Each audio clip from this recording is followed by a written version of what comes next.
Let me ask you something. What if the most powerful tool in farming today isn't a tractor, but a business plan?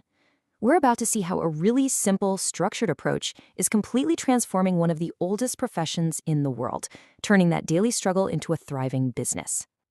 So take a look at this. These animals, they are so much more than just a source of food or income. For so many families, especially in a place like Malawi, this is literally their savings account. It's their kids' education. It's their entire livelihood, passed down from one generation to the next. And that really is the big question, isn't it? When you were dealing with something this important, how do you go from just getting by to actually thriving? How do you protect that legacy and build a stronger future? Well, the answer, as it turns out, is surprisingly methodical.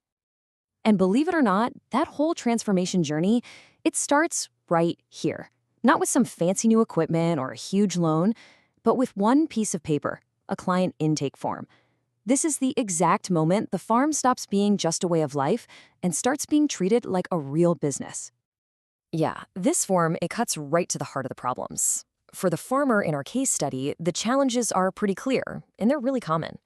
Animals are dying too often, feeding is way too expensive, and there's just no formal plan.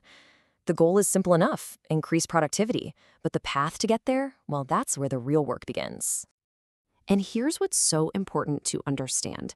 A good consultant doesn't just show up with all the answers ready to go. Nope. They show up with questions. They're kind of like a doctor for the farm. They have to do a full diagnosis before they even think about writing a prescription. Okay, so their main tool for this diagnosis is something called a farm audit. And this is not some casual stroll around the property based on a gut feeling. Oh no, this is a rigorous, data-driven assessment that scores every single part of the operation on a scale from 1 to 5. It's all about replacing guesswork with cold, hard numbers. All right, let's take a peek at part of that audit. And whoa, in infrastructure, the scores are low. A 2 for housing, that means poor ventilation, a big risk for heat stress. Another 2 for feed storage warns about spoilage. And a 1 for waste management, yikes. That is a huge red flag for disease. See, these aren't just opinions. They're actual quantified risks. But the audit doesn't stop at the barn door. It connects what's happening outside to what's happening in the books. And honestly, this diagnosis is just as critical. A score of 1 in record keeping and financial tracking, the farmer is essentially flying blind. They have no idea if they're actually making money or losing it. So you add all those individual scores up and you get this, 42 out of 100. Now, for the farmer, seeing that number, that can be a real shock. It just lays it all out in black and white, how much potential is being wasted and how much risk they're up against every single day. But, and this is the key, this is where the whole mindset shifts. A low score isn't a failing grade, not at all. It's the exact opposite. It's a detailed, prioritized roadmap. Every single one of those low scores is an opportunity, a point on the map showing you exactly where you need to go next. Okay, so you've got the roadmap, but how do you actually start the journey? Well, that takes shape in a formal consultation report. This is where all that raw data gets analyzed and turned into a clear, actionable strategy for the future. And a big part of that strategy starts with a classic SWOT analysis, strengths, weaknesses, opportunities, and threats. It's just a brilliant way to organize your thinking. You can acknowledge the farmer's dedication as a huge strength, but you weigh it against the weaknesses from the audit, like the poor records. You see the opportunity and local demand, but you also have to be realistic about threats like disease. From that analysis, you get the action plan, and it's not some overwhelming to-do list. It's broken down into manageable phases. First, you've got the immediate actions, the quick wins that cut down risk right away. Then you move to the short-term goals, like redesigning the housing. And finally, the medium-term goals focus on that strategic growth, like building a business plan to get more funding.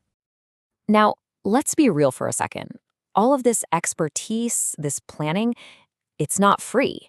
And that's actually a crucial part of this whole story. This is a professional service, a business model built on the simple but powerful idea that good advice isn't an expense, it's an investment. Let's break down that investment. That farm audit, it's not just a cost, its whole point is to find you immediate savings. That feed formulation service, it can directly slash a farmer's biggest expense by up to 20%. You see the pattern here? Every single service is tied directly to a measurable financial return. And this chart, it makes the value proposition crystal clear. A farmer might invest a certain amount in an audit and a feed plan, but just look at the potential return. We're talking huge yearly savings and a potential for massive revenue growth. The return on investment isn't just positive, it's totally transformative. So who's behind this whole playbook? It's a company called Livestock Link Consultants. And their name and their tagline, linking knowledge to livelihoods, that pretty much says it all, doesn't it? It perfectly captures what this is all about. Okay, so it's really easy to look at this and just think, wow, that's a great success story for one farm. But what's happening here is so much bigger than that. It isn't happening in a vacuum. Let's zoom out for a second, because this small-scale transformation is actually plugging directly into a huge national strategy. On one side, you have the day-to-day reality for farmers, right there on the ground. And on the other, you have this, the cover of Malawi's National Livestock Development Policy. And what's fascinating is how deeply connected these two worlds really are. Because when you actually look at the goals of that national policy, it's almost like you're reading that farmer's intake form all over again. The government is trying to tackle low productivity, poor management, a lack of commercialization. Sound familiar? It's the exact same set of problems the consultant is solving, just on a national scale. And this is why businesses like Livestock Link Consultants are so vital. They are the missing link. They're the engine that takes these big, ambitious government policies and turns them into something real, something tangible at the farm level. A policy document can't fix a ventilation system, but a consultant can show a farmer why it's a smart investment that actually helps meet those national goals. What we're seeing here is a fundamental shift in how development happens. In the past, support was pretty much limited to whatever the government could provide. But today, there's a whole new ecosystem of private sector experts. This creates this incredible synergy. The government sets the direction, and these specialized businesses provide the solutions that people actually need to get there, creating jobs and growth along the way. And that brings us to the biggest question of all.